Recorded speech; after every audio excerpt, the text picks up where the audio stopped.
Today we're going to talk about water heaters. So remember, I am a plumber, I'm not an artist. Basically just going to draw you a cartoon version of what a water heater looks like and talk about what it does. So the main square that I'm drawing right there is your gas valve. In the center there's a knob that adjusts the temperature. On the right there's a small button to ignite the burner, and then on the top left it's just a manual gas knob that would allow gas into the burn chamber.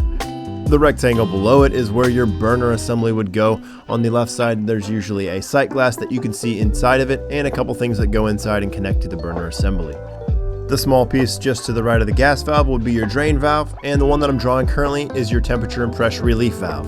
The relief valve is designed to open if the temperature inside the tank gets to 210 degrees or 150 psi inside the tank. In most scenarios, when you're looking at a water heater, the cold comes in on the right and the hot leaves on the left. And since this is a gas water heater, there is going to be a flue right there in the center. Somewhere up in this region is where the name brand will typically go, but the real thing that you want to pay attention to is this little faceplate down here. It's got a bunch of information in it, and this is very important. This is your water heater's data tag. They're not always located in this location, but it is really important to locate where that is so that you can know what your model number and serial number are. There is other useful information on there, but usually only for your plumber or service technician.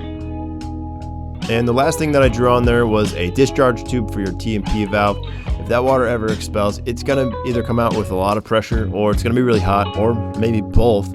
We would rather it go to the ground or outside or to a drain. So now that we've gone over what's going on the outside of your water heater, let's talk about what's on the inside of your water heater.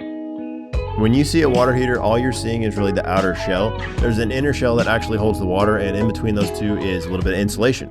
On the cold side, there's what we call a dip tube, and it pushes all that cold water to the bottom of the tank. And the hot side draws from the top of the tank since heat rises. So of course, now that I rewatched this, I'm going to draw my flue here, but if you can imagine that flue going all the way from the top to the bottom of the tank where the burn chamber actually is, all of those hot flue gases go up the center and heat that water.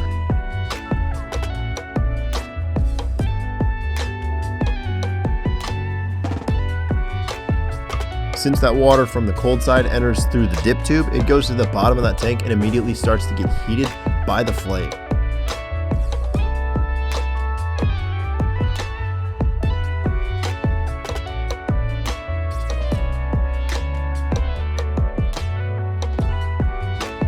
So the more hot water that you use, the more cold water you will be pushing into the bottom of that tank, which causes that burner to turn back on and heat that colder water up.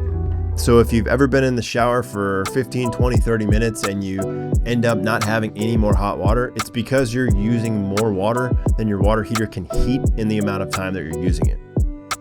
And if you find this happening a lot at your house, you should think about tankless.